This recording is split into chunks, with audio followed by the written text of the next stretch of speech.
1929, disaster struck the state of Rio Grande do Sul in Brazil. Flash floods and heavy rains 3 times higher than normal led to the worst flooding that residents of the state have seen since 1941. More than 2.3 million people across 471 municipalities have been impacted. 600,000 displaced and over 100 people have died. 500,000 continue to be in shelters and cannot get back to their homes. This is a tragedy of enormous proportions, but the Brazilian community is strong and resilient. Brazilian Canadians quickly came together to assemble 85,000 kilos of goods for those impacted in record time. And in addition, Brazilian leaders hosted a Life for Lives fundraiser to raise funds to support rebuilding efforts for those who have lost their homes.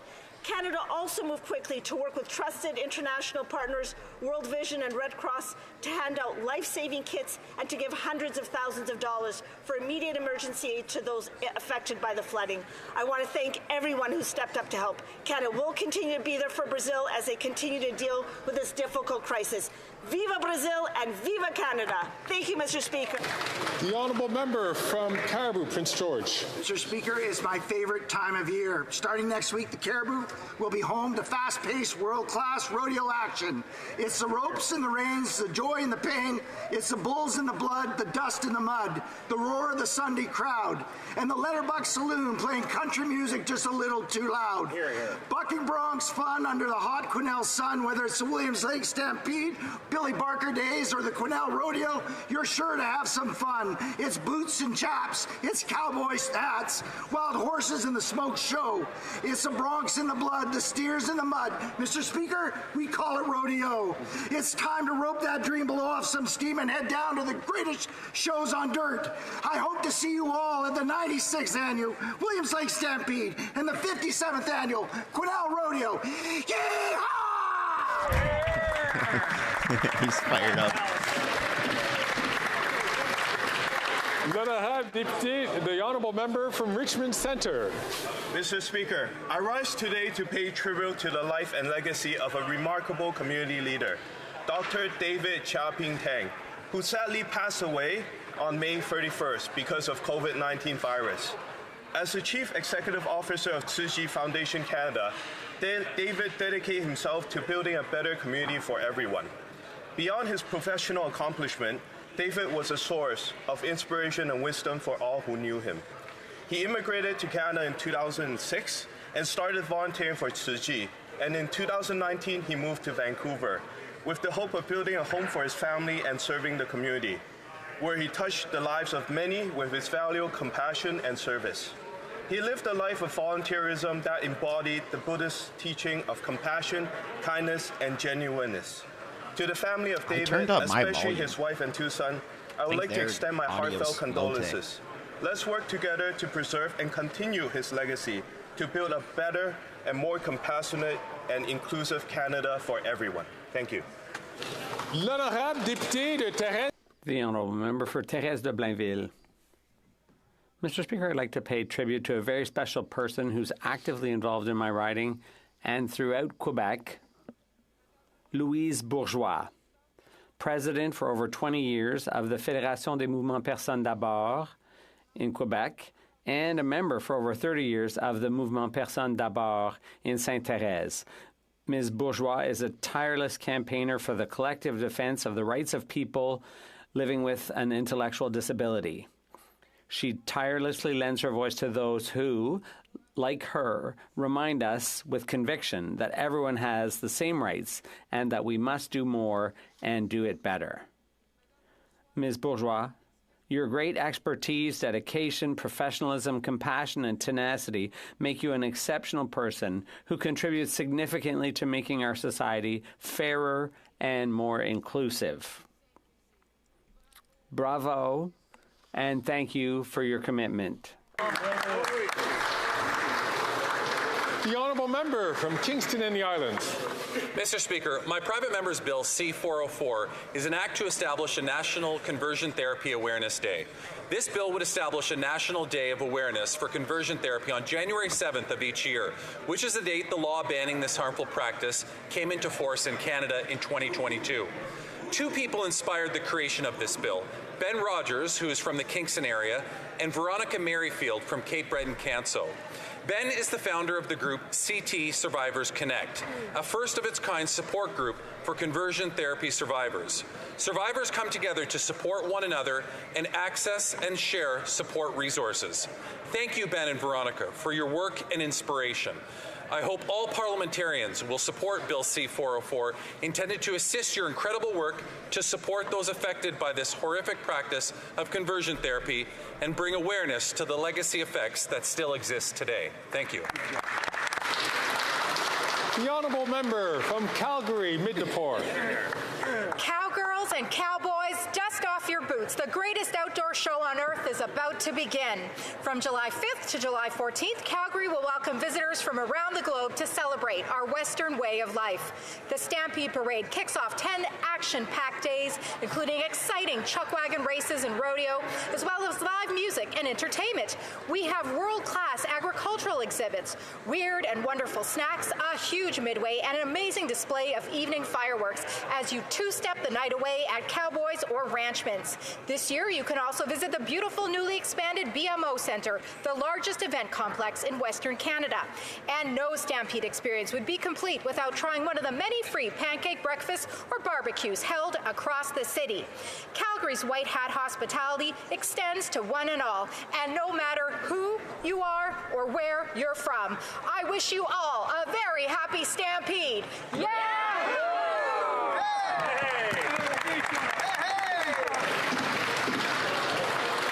The honourable member from Scarborough Agincourt.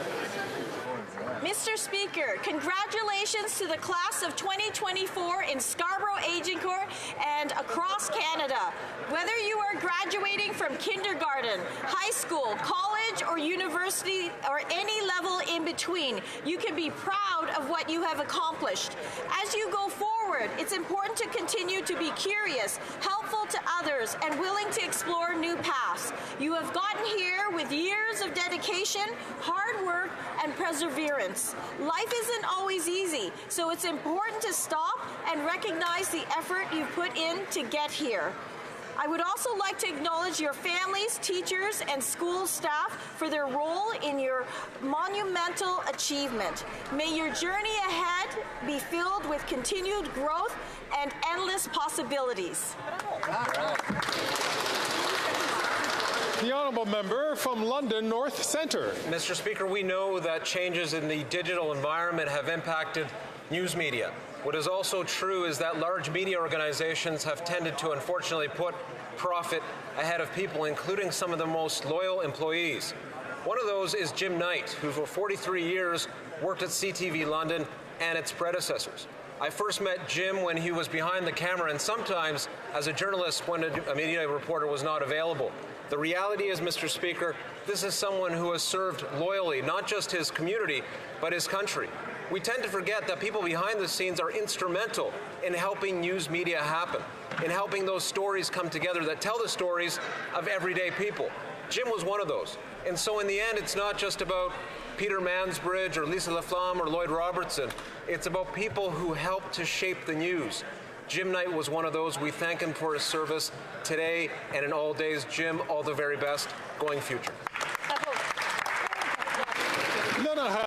The honourable member for Montmagny-Lilley, Kamouraska, Rivière-du-Loup. Mr. Speaker, the housing crisis is becoming unbearable for Quebecers.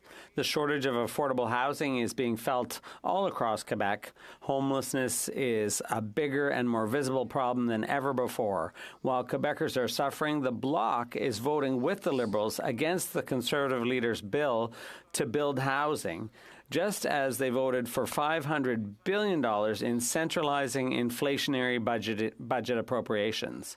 Calls for help are being heard everywhere in Quebec. Homelessness is rampant in Rouyn-Noranda, and community assistance agencies in Rimouski are barely managing their growing clientele. At a time when Quebec needs support more than ever, the Bloc refuses to listen to Quebecers' complaints. But here on this side of the House, we hear them loud and clear. Common sense Conservatives will continue to introduce measures to improve the quality of life of all Canadians, even if we're the only ones here doing that. Mr. Speaker, thank you very much. His writing is really long. L'honorable député, the honourable member from Ottawa South. Mr. Speaker, the International Day of Parliamentarism is celebrated every year on June 30th. This year, June 30th also marks the 135th anniversary of the Interparliamentary Union, the IPU. Having begun as a small group of parliamentarians in 1889, today the IPU is a thriving international organization of 180 national parliaments open to 46,000 parliamentarians. While Canada first joined the IPU in 1912, the current Canadian group was established in 1960. As President of the Canadian Group and of the IPU Standing Committee on UN Affairs, I have the privilege of experiencing firsthand the incredible work the IPU does to make the world a better place, especially in relation to peace, democracy, and human rights. On behalf of all 130 Canadian members of the Canadian Group, congratulations to the IPU on its 135th anniversary. The honourable member from Lethbridge. Well, after 9 years, it's just as we suspected. This Prime Minister is not worth the crime and certainly not worth the corruption. Recently, the Auditor General reported that more than 180 conflicts of interest were committed at the Prime Minister's Green Slush Fund. Corrupt directors actually funneled taxpayer money to the tune of $336 million. That's $336 million to companies that those directors own themselves. And so if that's not a textbook definition of corruption, I'm not sure what is. Conservatives have successfully pushed to try to bring action forward in order to make sure that this corruption is exposed, and now the RCMP are investigating it. They've also informed us that they have the ability to actually get that money back. It just takes a little bit of political will. Canadians certainly deserve that much at least. The Prime Minister must get that taxpayer money back, and he must act now. Only common sense Conservatives will continue to demand transparency from the Prime Minister and end this type of liberal corruption that exists right here in Ottawa. May Canadians be well served by the next government. Here. The honourable member from New Brunswick Southwest. Mr. Speaker, after 9 years of raising taxes, this Liberal NDP government is doing it again with a new job-killing tax on healthcare, homes, farms, small businesses, and fishing communities. You heard me right. The taxaholics are again digging deeper into the pockets of Canadian taxpayers. The NDP Liberals are raising taxes on doctors during a doctor shortage, farmers while we have a food price crisis, home builders in a housing shortage, and small businesses during a cost of living crisis that this federal government created. To them, hard work pursuing the Canadian dream should be punished, not rewarded. A common sense Conservative government will fix this mess. We will introduce lower, fairer, and simpler taxes to restore the Canadian dream. We'll make sure hard work delivers strong paychecks that can buy affordable food, energy, in homes, in safe neighborhoods. Conservatives will bring it home. L'honorable député de Glengarry. The honourable member for Glengarry Prescott Russell. Mr. Speaker, I'd like to acknowledge the work of an exceptional employee of the House of Commons broadcasting team who will be retiring in the next few days after more than 32 years. Lorraine Henderson began her career here in 1992. She quickly earned the trust of her colleagues by setting high broadcasting standards that met parliamentarians' expectations. Over the years, she's contributed to the success of many important events, including those linked to the visits of Joe Biden, Prime Minister Rudd, and Malala Yousafzai. A pioneer in non-traditional working environments, she's the first woman to be appointed TV production director in Parliament. She has inspired many women to join the broadcasting team. Her professionalism and commitment over the years have been exemplary. Her legacy to the House of Commons will live on, for which we are most grateful. Happy retirement, and thank you for your contribution. The honourable member from Edmonton Griesbach. Mr. Speaker, I want to humbly offer new thoughts on an aging tradition. Canada, bright-eyed and bushy-tailed at 157 years old. Happy birthday, kid. But like any good coming-of-age story, there is much internal conflict. We, Indigenous peoples and settlers alike, are at the convergence, or better said, at the place where rivers meet. Perhaps, again, All that which has kept us from each other has now led us to one another. Although our experiences of the last 157 years are vastly different, we can today see each other more clearly. We can hear each other more soundly, and we can understand each other more emotionally. Indigenous Peoples History Month and Canada Day are often a reminder for me of just how far we've truly come, even in my short time, Mr. Speaker. But it's also a painful reminder of just how much more work there is to be done. But justice begins with truth. It is where wisdom, redemption, and forgiveness lives. Reconciliation is not a policy, but a journey towards that truth we must all take. I want to thank all those who are offering truths about these lands, especially our youth and our elders. Kananaskam-Tinawau. Let us continue to heed these truths, and in time, Mr. Speaker, we can become a worthy nation.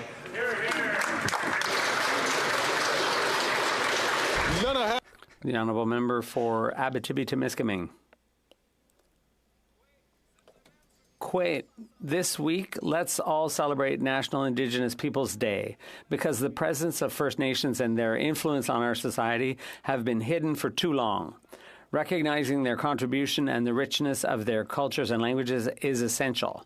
It's as much a question of truth as it is of reconciliation. Without their knowledge of medicinal plants in particular, but also without their support, the first Europeans in North America could never have survived, let alone prospered. Not to mention that, according to a growing number of historians, it was these first peoples who first laid the foundations of democracy in America. To celebrate their heritage, June 21st is truly the perfect date, since it's summer solstice, when day prevails over night. To all the Abenaki, Anishinaabe, Atikamekw, Cree, Huron-Wendat, Inuit, Innu, Maliseet, Mi'kmaq, Mohawk, and Naskapi, with whom we share our territory. Happy birthday, Miigwech. The honourable member from Prince George Peace River, Northern Rockies. Mr. Speaker, the NDP Liberal carbon tax is costing Northerners billions. We found out the Radical minister's carbon tax will cost Canadians over $30.5 billion per year, and that's $2,000 per family by 2030. I was in Inuvik and Tuktoyaktuk last week, where the carbon tax has caused diesel to rise to $2.73 per litre. High fuel costs is the reason food is so expensive in the Arctic.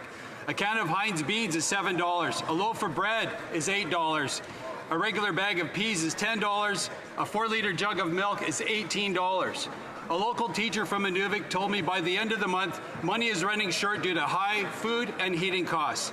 Judy, a local grandmother, told me many cannot afford healthy food, so they rely on high-calorie junk food like chips, chocolate, and pop to survive. In Tuktoyaktuk, Tina, a mother of 4, told me she struggles to afford even the basics like milk, sugar, coffee, and salt. So, will the radical environment minister finally resign? The honourable member from Etobicoke Lakeshore. Mr. Speaker, I rise today to highlight a special event that took place last week on Parliament Hill, the 2nd annual Cutest Pets on the Hill Awards.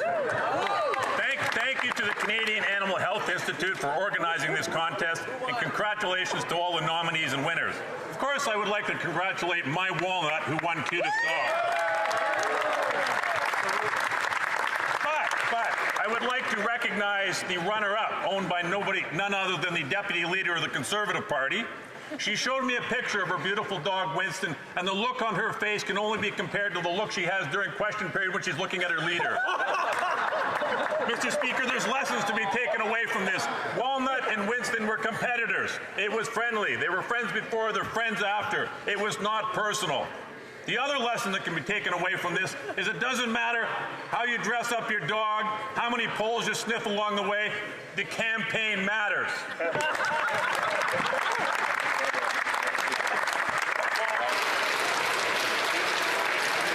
Oral questions. Questions orales. Right, here we go. L'honorable chef de l'opposition. The Honourable Leader of the Opposition. Let's go. All right, explain this, Mr. Speaker. The Bloc Québécois leader voted in favour of a Liberal motion to increase taxes. Then, that same day, he tweeted that the tax also significantly impacts the savings, the lifelong savings of retirees. Now, He's against it. He wants to change things in committee, but the motion will not be sent to committee. The tax will be implemented in 1 week. Can the Prime Minister explain to his Liberal coalition colleague, Liberal Bloc coalition colleague, the Prime Minister explain to him how Parliament works? The Honourable President of the Treasury Board. Mr. Speaker, in the 2024 budget, we put forward a plan, an economic plan for our country.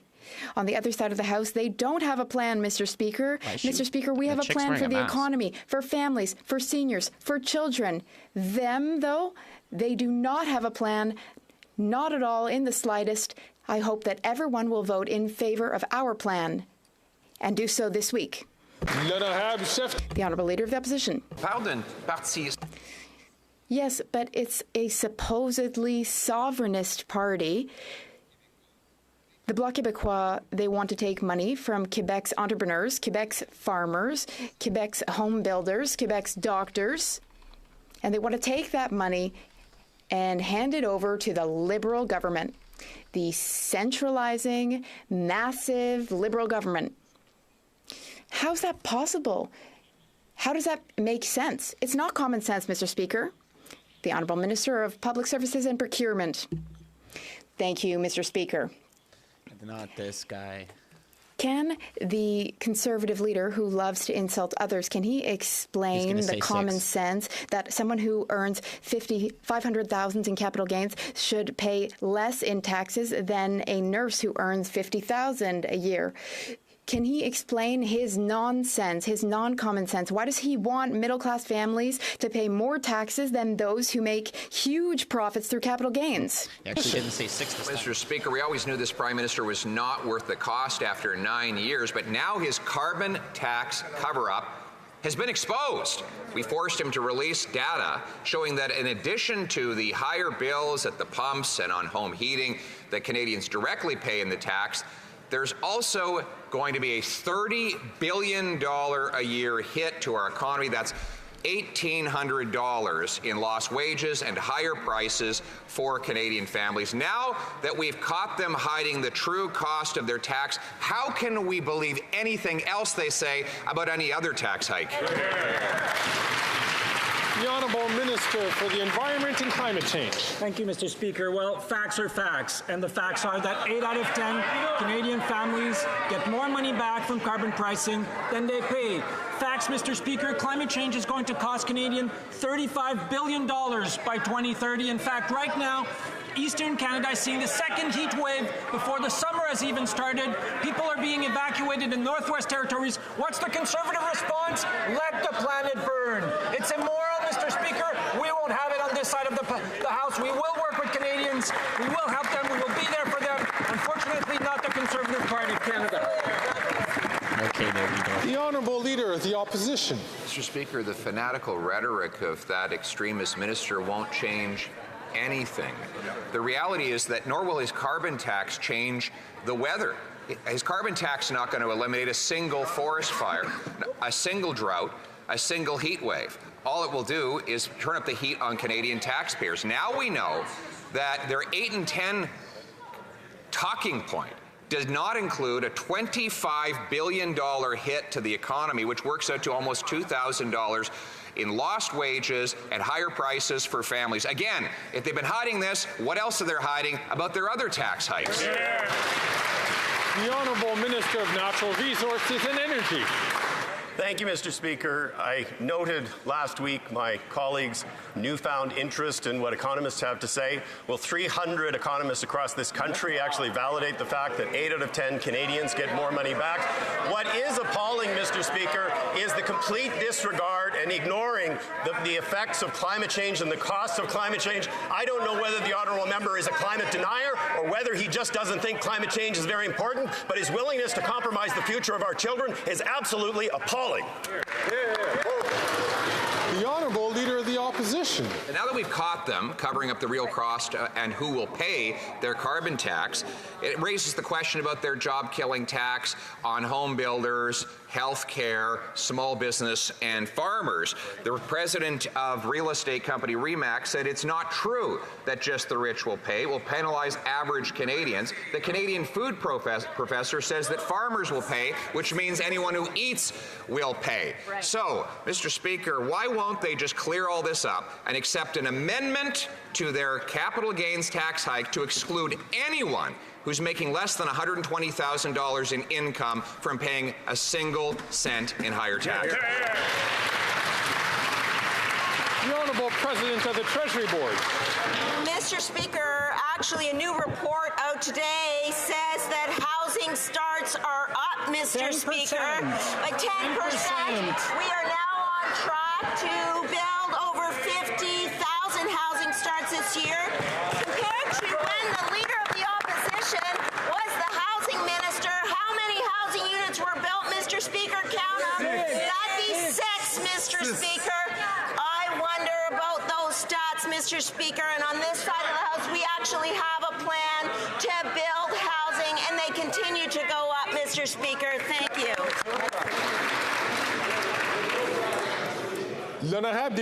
The Honourable Member for La Prairie.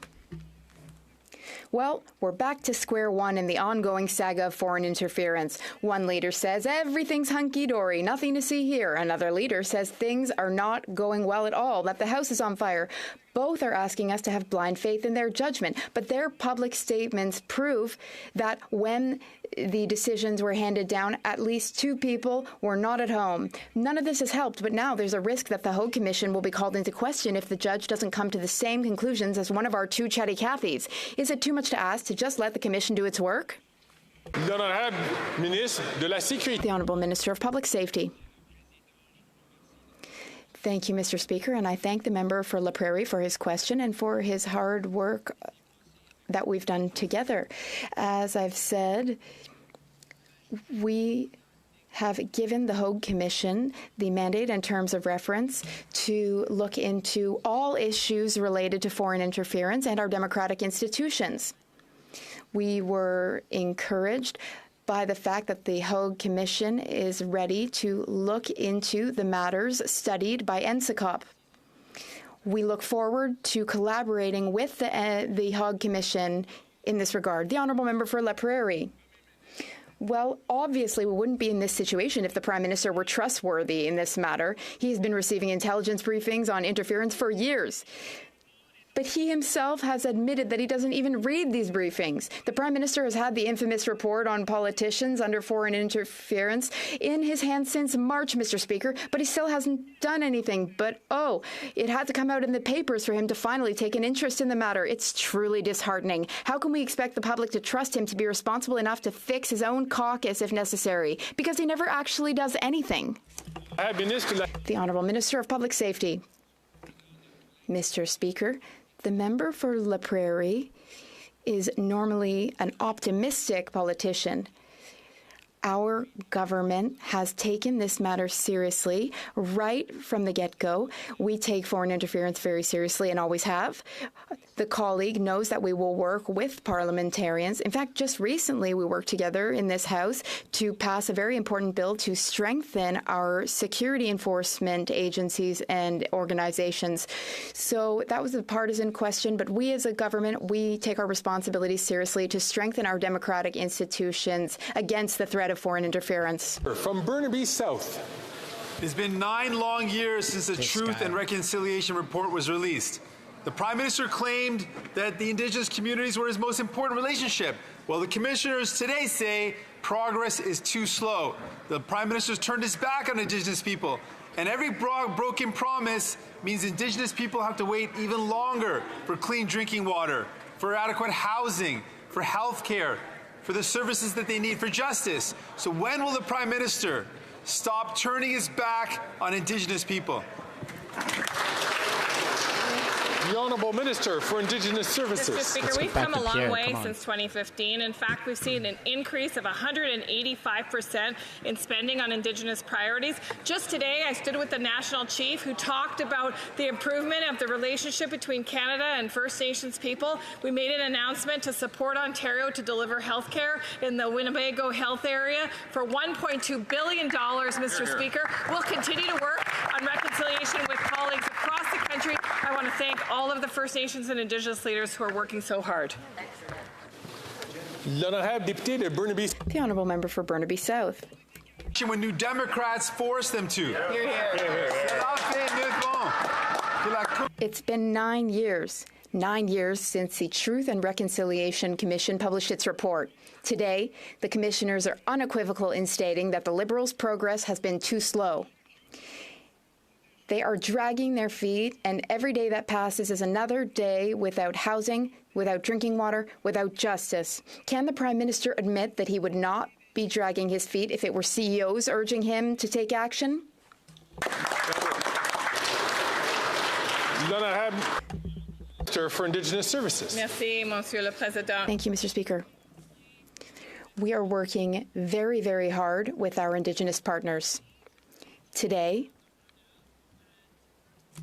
with First Nations people every single day to do the kinds of things that the member opposite is talking about. Close infrastructure gaps, Mr. Speaker. Lift boil water advisories, Mr. Speaker. 96% of First Nations now live in communities with access to clean water, and we won't rest till it's done.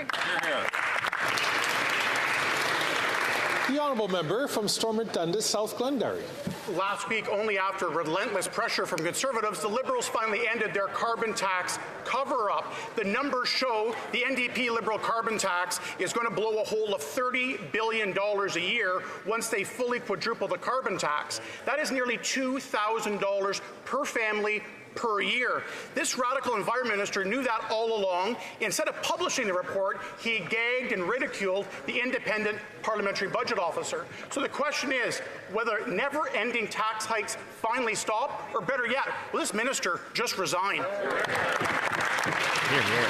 The Honourable Minister for the Environment and Climate Change. Mr. Speaker, 8 out of 10 Canadians do better where the federal system apply than not, Mr. Speaker. And the Conservative Party of Canada, after campaigning to put in place carbon pricing during the last election, now has turned their back on them just as much as they've turned their backs on Canadians, Mr. Speaker. Their only answer to climate change is to ignore it and to let the planet burn. This is immoral. We won't let this happen on this side of the House. We will be there to support Canadians, unlike the Conservative Party of Canada. Hear, hear. The Honourable Member from Stormont Dundas, South Glengarry. And after 9 years, they don't have an environmental plan, they have a tax plan. And a tax plan they were trying to hide from Canadians, but it was Conservatives that finally got the answers that show the $30 billion a year hole it is blowing in our Canadian economy. A $1 billion tax increase to farmers coming up. Quadrupling the carbon tax to 61 cents a litre on the price of gas. It is out of touch, it is arrogant, and it is punishing Canadians when they need help. Will this minister get with reality, finally stop increasing the carbon tax, and again, just better yet, fire himself? The Honourable Minister for Natural Resources and Energy. Thank you, Mr. Speaker.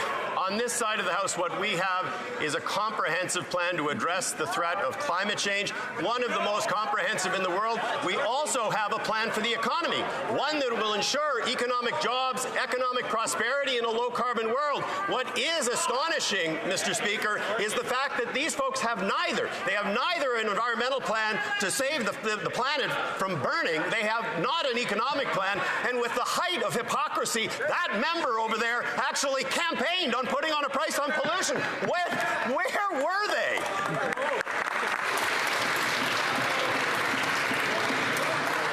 The Honourable Member from Dufferin-Caledon.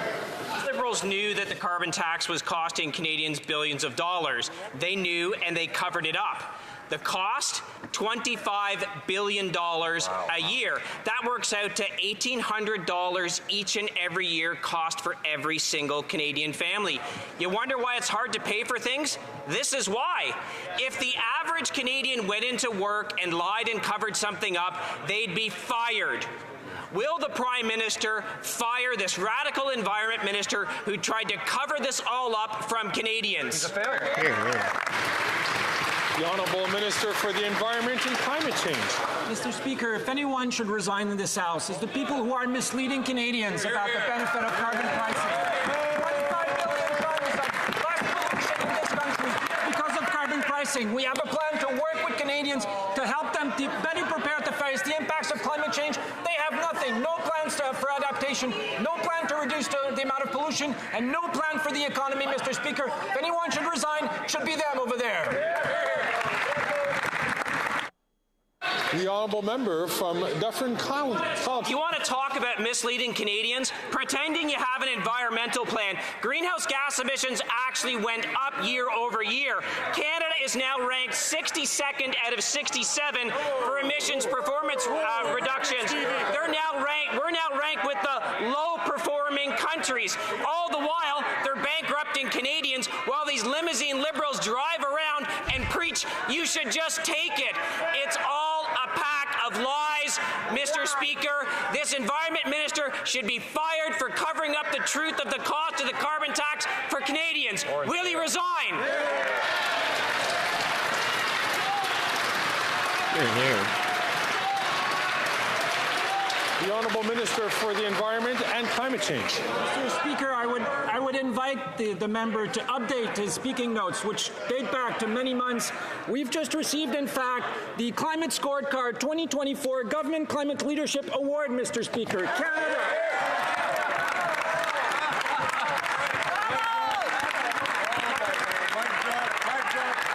One of the best performance in terms of greenhouse gas emission reduction since 2019. Hey, he was done speaking. Mr. Country, something that never happened under the Conservative government of Canada, that will never happen under a Conservative government of Canada. Hear, hear.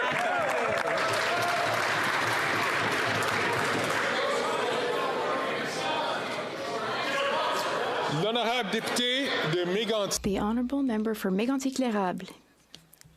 The radical environment minister must resign or be fired. End of story. First, he misled Canadians by falsely claiming that the carbon tax was good for Canadians from a financial standpoint. Then he hid a study from Canadians, a study conducted by his own department, which proved the opposite.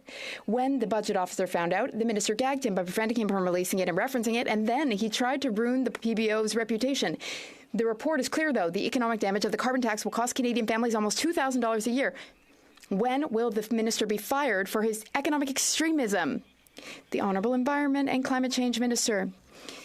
Mr. Speaker, if someone should resign from this place, it's the member who just spoke, who last campaigned saying that he would price pollution, that he would fight pollution. Now he's turning his back on his own promises. On that side, they have no plan for Canadians, no plan for the environment, no plan to fight climate change. No plan at all. The Honourable Member for Mégantic-L'Érable. Well, you know what he did, Mr. Speaker? He desperately tried to hide the fact that Quebecers are paying a very high price for the federal carbon tax, and they're doing so with the support of the Bloc Québécois. Despite his claims that Quebecers are not paying the carbon tax, his own figures, which the Conservatives forced them to reveal, tell a very different story. The report that he was so determined to hide shows that the economic cost of the carbon tax is $5 billion for Quebec. $5 billion for Quebecers. Seems to me that that's 5 billion reasons, good reasons, that the minister should resign. The Honourable Minister for the Environment and Climate Change. Well, it's interesting to see the Conservative Party of Canada continue to demonstrate and prove their total ignorance when it comes to climate change. The member just now turned around. He should turn around and talk to the member behind him who was part of the Quebec provincial government when it implemented a pollution pricing system well before Ottawa did. And the member knows full well that our carbon tax does not apply in Quebec. It applies elsewhere in the country. The Honourable Member for Avignon-Lamitis-Matane-Matapédia. This week, the forecast is predicting perceived temperatures of 45 degrees this week. 45 degrees. Not in Arizona, though. Right here in the south of Quebec. The planet is getting hotter and the climate is changing. Meanwhile, the federal government still intends to offer $83 billion in tax gifts to big oil over the next 10 years. Not money for a just transition away from oil, but in fact money to cover up the impact of increased production. While Quebec burns, Ottawa is financially contributing for another 10 years of increased production of dirty oil. Isn't it time to put an end to it? The Honourable Minister of Environment and Climate Change. Thank you, Mr. Speaker, and I thank my honourable colleague for her question. She understands how important it is to fight climate change. However, I disagree with the premise of her question. Canada is the only G20 country, Mr. Speaker, to have cut subsidies to fossil fuels, and we did so 2 years earlier than any of our G20 partners. We even went even further. We committed to cutting subsidies to Crown corporations and any corporations that contribute to fossil fuels, and we will complete that commitment by the end of this year, Mr. Speaker. The Honourable Member for Avignon. La Métis, Matane, Matapédia. It's 45 degrees in the south of Quebec, and Environment Canada is predicting an abnormally hot summer. According to the United Nations, 90% of the world's oceans have experienced unprecedented heat waves last summer, and the St. Lawrence River has not been spared. Quebec's climate change experts are predicting a warming of 7.6 degrees in the north, which is in fact 5 times more than the Paris Agreement target. Meanwhile, Ottawa is handing out $83 billion in tax gifts to big oil and another $34 billion to buy itself a pipeline. Wouldn't those billions be better spent on adapting to climate change?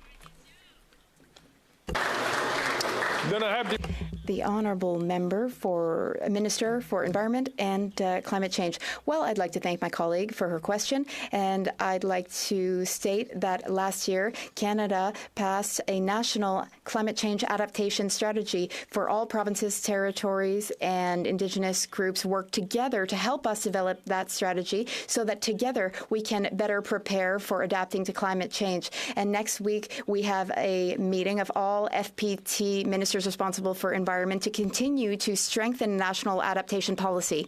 The Honourable Member for Avignon, La Métis, Matapédia.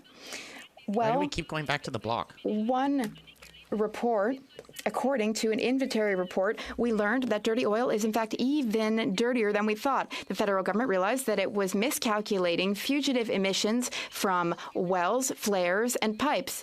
What that means is that the 2021 emissions were retroactively increased by 38 megatons of GHGs. Well, that's good news if Ottawa is calculating more accurately, but it's bad news for the planet. Investing $117 billion in dirty oil, which is even dirtier than we thought, is that the lapsed environmentalist minister's plan to fight climate change? The Honourable Environment and Climate Change Minister. Well, I said it in English earlier, but for my colleague, I'll say it in French. Canada was just given the 2024 prize for the climate scorecard when it comes to our climate change performance. Between 2019 and now, we've been one of the highest performing countries in the G7 when it comes to reducing GHG emissions, Mr. Speaker. And yes, we do need to do more. I do agree with her on that. That's why through our plan, we are continuing to make progress. Within the next year, we will put forward a plan to cap oil and gas GHG emissions over time to ensure that that sector, like other sectors, does its fair share to bring down emissions. Honourable Member from Lakeland. Common sense Conservatives got proof that the Liberals kicked and screamed to hide, but most Canadians already know. After 9 years, the NDP Liberals' carbon tax is not worth the cost. It will gouge Canada's economy for about $30 billion. That's almost $2,000 for every household each year. In Lakeland, a family farm paid nearly $500 in carbon tax in 1 month. An agricultural group paid $5,000 in just 6 months, both before the April 1st hike. So will the Environment Minister finally just admit his failed carbon tax is a cash grab and resign? The Honourable Minister for Natural Resources and Energy. Thank you, Mr. Speaker. I would invite my honourable colleague to actually go and have a conversation with the 300 economists who have validated that 8 out of 10 families get more money back, that the price on pollution is a driver of innovation, is a driver of investment in our economy. Across the aisle, we have a Conservative Party in this country that denies the existence of climate change and has no economic plan to ensure the prosperity in the future for people from coast to coast to coast. It is truly a shame. They are abandoning the future of our children and the future of our country. Absolutely. The honourable member from Lakeland. Well, he should actually listen to what Canadians are pleading with him about, because emissions are up and so are the price of everything. It's all a sham. But the truth is, not once did the 1,200-page analysis show Canadians are better off with their carbon tax and rebate. The worst thing is the Prime Minister fought to hide those real costs of his agenda, even though he's never had to worry about affording anything in his entire life. He has the gall to tell Canadians that paying more for gas, heat and groceries makes them better off, just like hiking taxes on small business and farmers he claims makes Canadians better off. So none of it is true, and none of it's worth the cost or the cover-up. So if the fibbing Environment Minister won't resign, will the PM finally just fire him?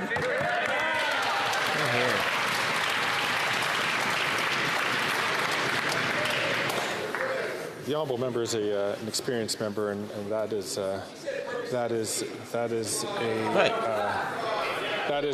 getting very close to the line in terms of what is acceptable parliamentary behaviour. I will look at that question a little bit more carefully. The honourable member, the honourable minister for Natural Resources and Energy.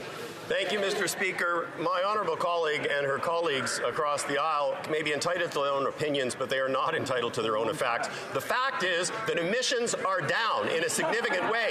The fact is that 300 economists, experts in their field, say that 8 out of 10 Canadians get more money back. Those are facts, Mr. Speaker. He's choking on his own BS. Is that party across the way has no plan to address climate change, no plan for the economic future of the country. It is also the case that they all campaign on putting in price on pollution. If anybody should resign, it's those members opposite.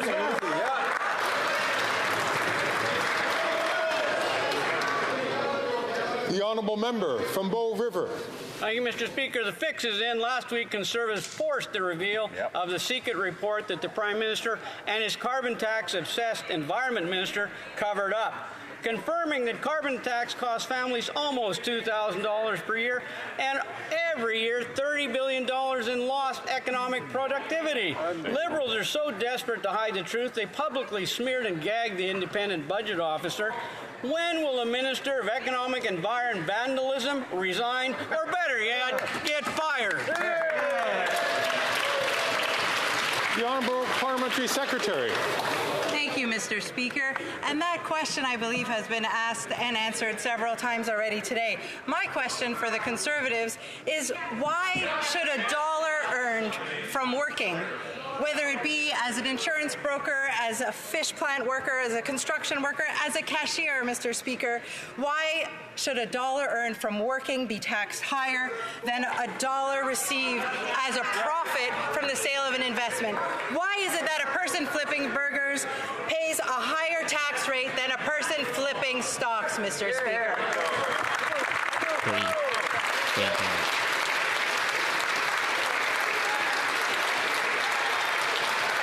Order.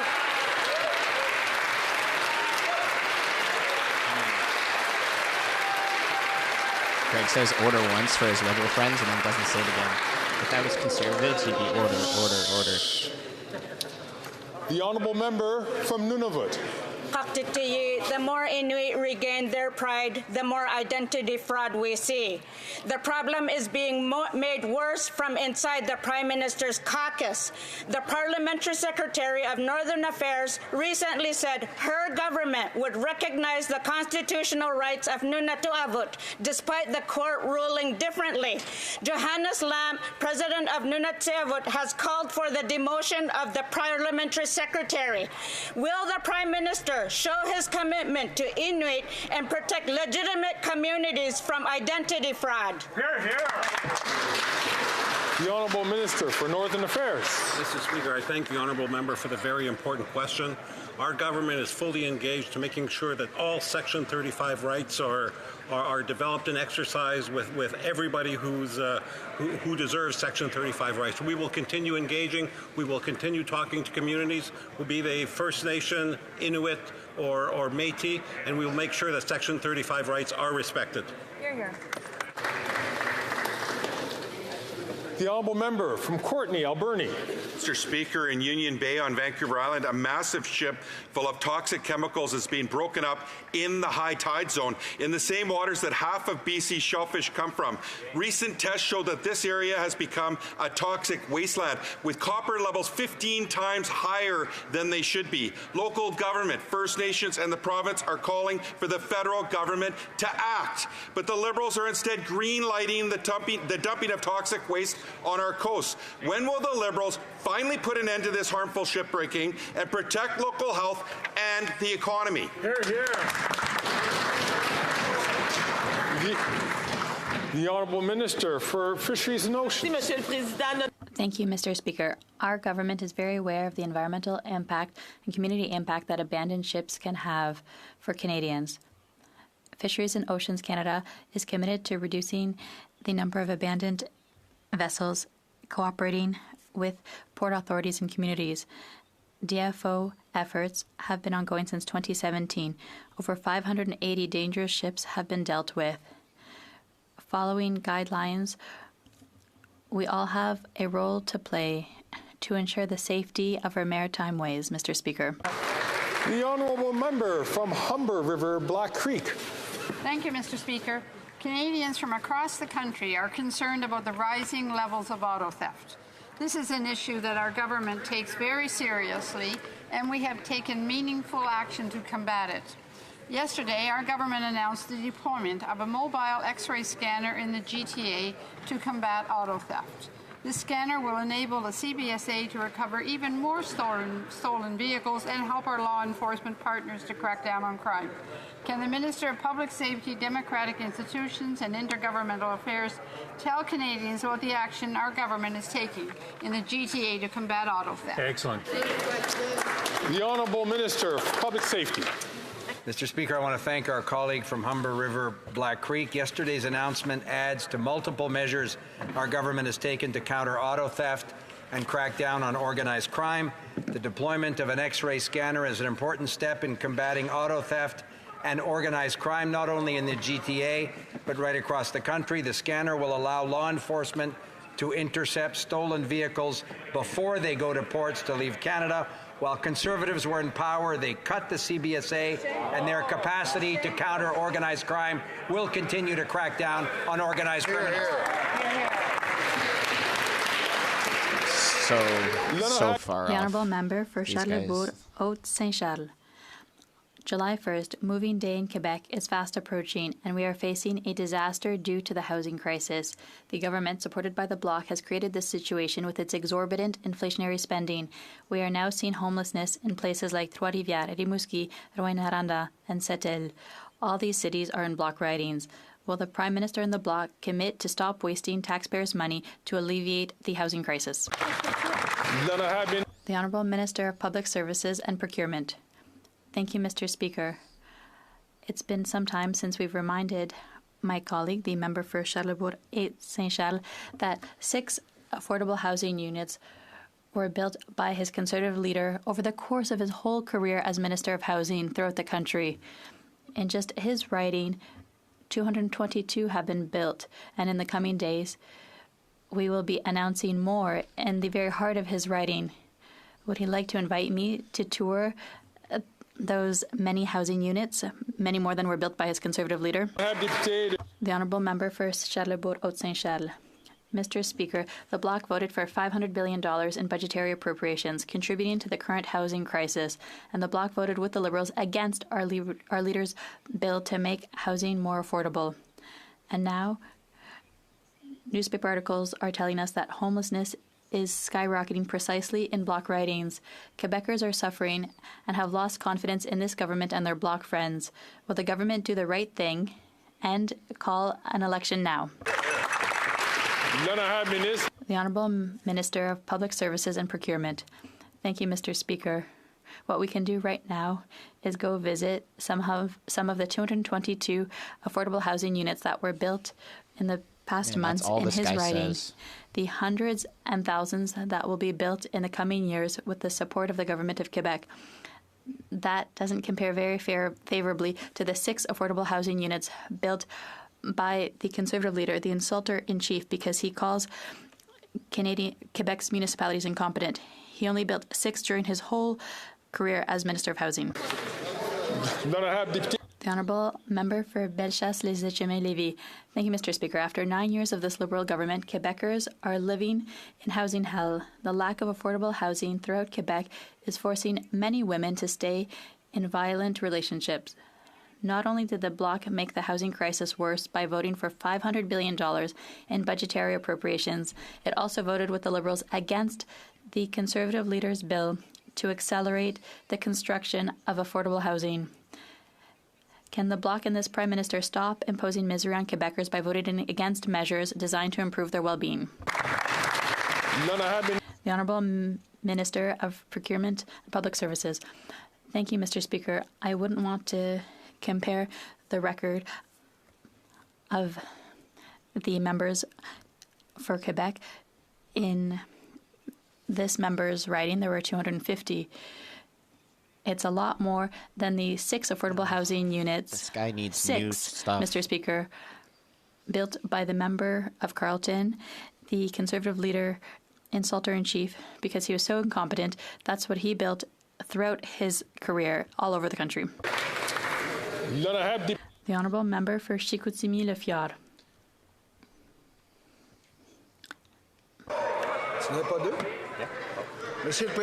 Mr. Speaker, with 2 weeks to go before moving day, Quebecers are worried.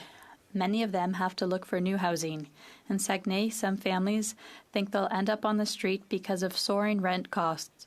Despite this, the Bloc and the Liberals voted against our common sense bill to make housing more affordable. The Bloc even supported the government and voted for the $500 billion in budgetary appropriations that contributed to the housing crisis. It will cost you to vote Bloc, especially in Saguenay-Lac-Saint-Jean. When will the Liberals, supported by the Bloc, finally listen to us? The Honourable Minister of Public Services and Procurement. Bad news, Mr. Speaker, for the member for Chicoutimi-Le-Fjord.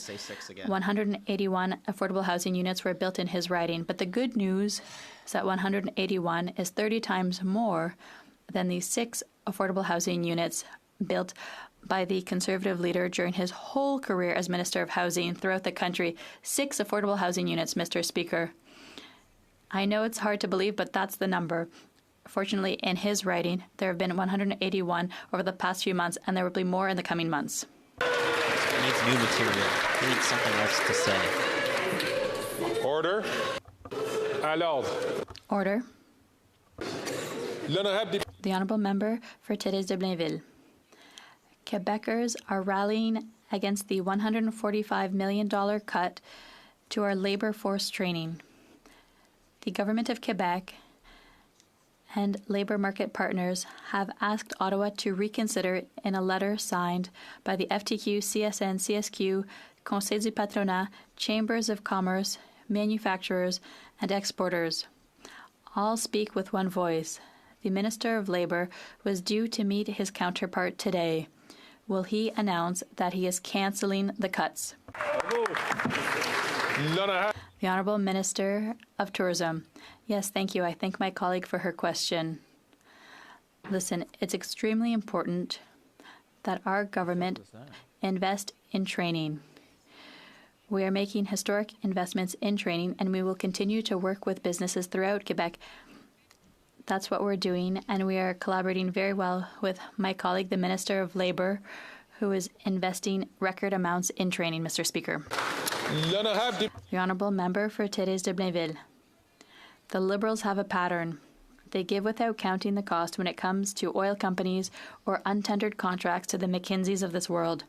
But they count their pennies when it comes to helping employ the unemployed, young people, people living with disabilities, and more. Their $145 million cut represents 16% of federal labor transfers to Quebec. It doesn't make sense. The government must reverse course. Will it do so? The Honourable Parliamentary Secretary. Mr. Speaker, our government is making record investment to create record jobs, $50 billion in the auto sector. alone, creating tens of thousands of jobs. We are also investing record amounts in skills training, billions of dollars each and every year, labor market transfers to the provinces, sectoral workforce programs, doubling of the UTIP union training, $1 billion supporting annually for apprentices. No government has delivered more for training and jobs than this Liberal government. Thank you. The honourable member from Niagara Falls. Speaker, Niagara Falls is powered by tourism, and I'm already hearing concerns from small business operators over this Liberal NTB government's new capital gains tax. Right. Simply put, after 9 years, these Liberals don't care about small business. Remember, it was this government that called them tax cheats. Now these small businesses are falsely being targeted by this NDP Liberal coalition as the top 1%ers who need to pay more. Speaker, how many family-run businesses are going to be unfairly taxed and face ruin because of this government's policy? Many. The Honourable Parliamentary Secretary to the Deputy Prime Minister, Minister of Finance. Thank you, Mr. Speaker, and I would invite my colleague opposite to look into the important small business tax exemption that is also coming into effect. But, Mr. Speaker, I would like to know why the Conservatives would rather slash the pensions of our seniors than ask the wealthy to pay just a little bit more. Mr. Speaker, I would like to ask the Conservatives why they would rather cut school lunches for over 400,000 children than to ask the 1% in our society to pay just a little bit more, Mr. Speaker. Here, here. The honourable member from Niagara Falls. Speaker, the member should be speaking to Nick and his family, who recently sold their tourism retail business after 40 years in operation. The price they negotiated this past winter did not account for this surprise, massive, and unfair Liberal tax hike they will now be facing. In fact, Nick writes, the sale was for the retirement of 4 families, and the extra loss of income that we did not anticipate is utterly unfair. Why is the Minister of Finance targeting small family-run businesses and ruining their retirement dreams? The Honourable Minister for Small Business. Mr. Speaker, unlike the Conservatives who continue to mock the supports we provide small businesses or vote against all the supports we've provided with small businesses, we on this side of the House, Mr. Speaker, we will continue to support small businesses. And in fact, on this side of the House, we reduced small business taxes from 10.5% to 9%. We will continue to support small businesses and be there for them to start, grow, and scale their businesses. Thank you, Mr. Speaker. The honourable member from Battleford, Lloydminster. Speaker, millions of Canadians are without a family doctor, and the shortage is even more severe in rural and remote communities. The carbon tax already punishes them for driving long distances when they have no other choice. And now the Prime Minister's job-killing tax on health care will make it even harder to find a doctor. Mr. Speaker, it's not fair that Canadian families have to go without a doctor. So my question is, how many more Canadians will lose a family doctor just to pay for this Prime Minister's out-of-control spending? The Honourable Minister of Health. Mr. Speaker, and of course asking for a more fair and equitable tax system where those that are the very wealthiest pay a little bit more in tax so that we can have monies for doctors and nurses and to make investments into our healthcare system is actually the answer, not the problem. The problem is Conservative cuts. The fact that they want to attack our healthcare system with deep cuts that would create much worse problems. Of course, the world has faced big challenges in healthcare coming out of COVID, and what we've seen in Canada is leadership. 26 agreement, $200 billion, dental care, pharmacare, and action across the board, Mr. Speaker. The Honourable Member for St. Laurent. Speaker, this time 2 years ago, Roe v. Wade was overturned in the United States. The fear and uncertainty this has caused millions of women cannot be minimized. It is a reminder that here in Canada, choice for women is paramount. While Conservative MPs celebrated the overturning of Roe v. Wade, our government stood committed to ensuring choice for women remained a fundamental right. Could the Minister of Women and Gender Equality and Youth share the importance of this work? Good job. The Honourable Minister for Women and Gender Equality. Thanks to the member for her fierce advocacy. Mr. Speaker, 2 years ago, Roe v. Wade was overturned in the U.S., and so many thought that was an impossibility. But that taught us that vigilance everywhere is imperative. This past weekend, I met Liz, a self-described old feminist in Thunder Bay, and Liz wanted me to remind Canadians that the right to an abortion is a human right and always worth fighting for. That's exactly what we will continue to do on this side of the House. That side of the House cannot say the same, Mr. Speaker. The Honourable Member from Brantford Brant. This government's capital gains tax is killing jobs in healthcare, home building, small businesses and farming. An agricultural producer in my riding is deeply concerned that this tax is undermining the profitability and sustainability in an already volatile business environment. Their current transition of ownership is severely impacted by these tax changes, rising input costs, and softening markets.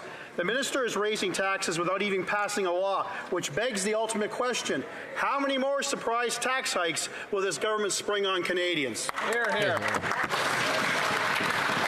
The Honourable Parliamentary Secretary to the Minister of Finance and Deputy Prime Minister. Thank you, Mr. Speaker. And I would just like to make very clear one important point, and that is the changes that we have introduced in the budget are not going to affect the paychecks of Canadians. They just are not. If you take home a salary, Mr. Speaker, anybody taking home a salary in Canada is not going to see a change based on what we have presented for the capital gains, Mr. Speaker. In fact, what we are asking is those who don't make a salary, who have their money working for them, Mr. Speaker, who make incredible profits on the investments that they sell, they will be paying a little bit more. The Honourable Member from Charleswood, St. James, Assiniboia, Headingley. 66% isn't a little bit. Anti-Semitism has become a plague on university campuses. Hamas sympathizers camping out at McGill are promoting the Revolutionary Summer program, featuring images of keffiyeh-clad fighters brandishing machine guns. It's appalling, Mr. Speaker. Summer camps used to be about campfires and canoeing. After 9 years of this Prime Minister, it's become bring your machine gun to camp to threaten and harass Jewish students. It must be stopped. Now, what are they going to do about it? The Honourable Minister for Diversity and Inclusion. Mr. Speaker, I think every single Canadian and every single member in this House condemns anti-Semitism. Mr. Speaker, we know that combating anti-Semitism and hate takes concrete action. That is why in this particular budget, Mr. Speaker, we're investing $273 million towards Canada's first ever action plan on combating hate. We've also invested more than $200 million towards Canada's anti-racism strategy. We've launched the Community Resiliency Fund. We're working with the Minister of Public Safety. Mr. Speaker, we're going to continue to do everything possible to make sure we combat hate in this country and around the world. Thanks, Mr. Speaker. The Honourable Member from Selkirk, Interlake Eastman. The Minister of Foreign Affairs told CBC News last week that it was news to her that Russian warships are docked alongside one of our Canadian naval vessels in Havana, celebrating the Cuban communist dictatorship. This morning, the Minister of National Defense was asked if he had told the Minister of Foreign Affairs, and of course, he denied it. It is both reckless and dangerous for the Liberals to honor Cuba, Russia's junior partner, and once again are undermining our relationship and support for Ukraine. So why is the Minister of National Defense using our Navy to cozy up to the communist regime in Cuba with our Russian adversaries? The Honourable Minister of National Defence. Mr. Speaker, I'd like to act surprised that the Conservatives are politicizing the Royal Canadian Navy deployments, but frankly, I'm not. To be very clear, Mr. Speaker, this was a military mission. Along with our American allies, the Canadian Navy and Air Force have been tracking the movements and activity of a Russian naval flotilla along the eastern seaboard and into Cuba with our Aurora aircraft and the HMSC Ville de Quebec. Upon the advice and at the request of the Royal Canadian Navy and the Canadian Joint Operations Command, I authorized the HMS Margaret Brooke to visit Havana. We were well aware that the Russians would be present at the same time, and we planned our mission accordingly. So you knew. The Honourable Member from... The honourable member from Vaughan Woodbridge. Mr. Speaker, Canadians know that auto theft is a growing problem and that organized crime is always reinventing itself to thwart the tactics of our police forces. Yesterday, our government announced the deployment of a mobile X-ray scanner that can scan cargo containers for stolen vehicles. Can the Minister of Public Safety inform this House of the actions taken by our government to intercept more stolen vehicles and disrupt the organized crime groups behind auto theft? Thank you. The Honourable Minister of Public Safety. Mr. Speaker, I thank our colleague for Vaughan Woodbridge for his work on this issue, of course for his French as well. The deployment of an X-ray scanner to find stolen vehicles within cargo containers is an important tool for the Canada Border Services Agency in fighting organized crime across the country. When the Conservatives were in power, they cut funding to the agency, cut funding for law enforcement to fight organized crime, and cut services to Canadians. We are doing the opposite. We will protect Canadians. The honourable member from Edmonton, Strathcona. It's been 3 years since Kabul fell, and for Afghans, life gets worse every day.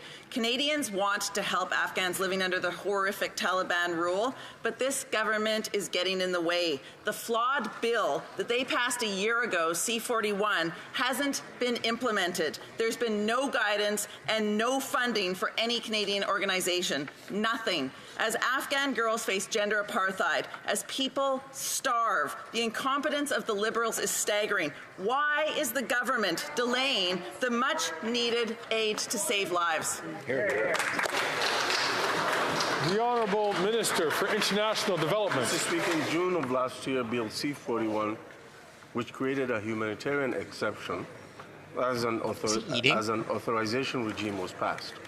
This new legislation facilitates Canada's engagement to address humanitarian crisis and advance human rights globally, while also ensuring strong counterterrorism financing provisions. There's no doubt that any delays on such an important matter are frustrating for all of us. We're hopeful that this will launch in the near future. The honourable member from Spadina, Fort York. Mr. Speaker, the Prime Minister once said that he thought NCCOP was well suited to examine foreign interference in Canada's democracy and democratic institutions. But apparently, not anymore. Why the change?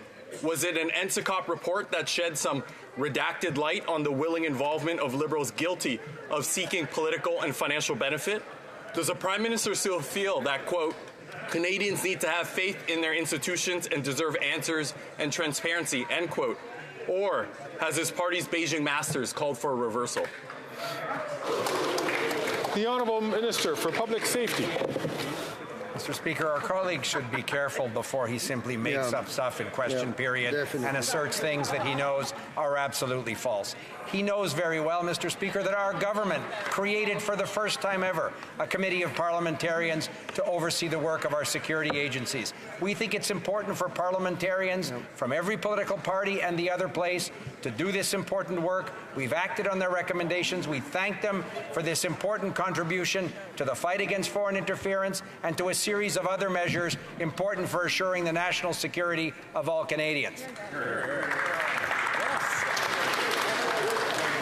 So brings us to the end of question period. I wish to draw the attention of members to the presence of the gallery be live again of tomorrow, the same Honourable time. Ryan Strachan, Minister of Finance, Give me like an hour, Economic there'll be some more Affairs clips and coming out on the Investment channel. of Barbados. Yeah, see you guys tomorrow.